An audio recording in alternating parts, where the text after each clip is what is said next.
Science. The goose that laid the golden egg. There was and is a time and place for pandemic restrictions, but when they were put in, it was always with the understanding that they would be removed as soon as we can. She is lying. They were never going to let us go free.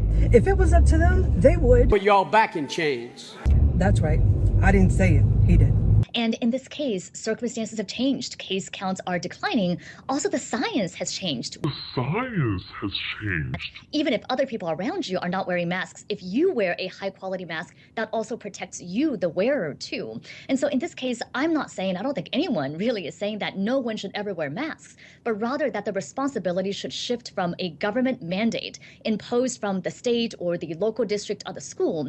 Rather, it should shift to an individual responsibility by the family, who can still decide that their child can wear a mask if needed. This is what Republicans were saying the entire time.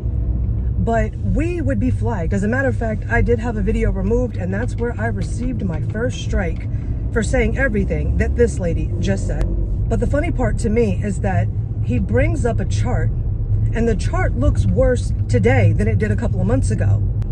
But what is her argument for that? I don't think we should be looking at case counts at all at this point, especially when we're dealing with a milder variant and when so many people were exposed to Omicron and therefore have at least some level of protection either through vaccination or immunity. The key number that we should be looking at is hospitalizations. With the first restriction removed should actually be the restriction on children, because while for adults you could say, well, what's the harm of adults masking when they go into a grocery store? There actually is a harm that we should be discussing of children continuing to mask. That doesn't mean that masking doesn't have its place. We should also be intellectually honest and say that masking has had a cost, especially for the youngest learners, people with English as a second language, children with learning disabilities. There has been a cost to them. So the risk-benefit calculation has really changed. But why are they doing this all of a sudden? The new science, and by new science, I mean polling from focus groups showing that enduring mandates are unpopular, which really is the thing. The new political science. Polling, focus groups. Are we in an election year?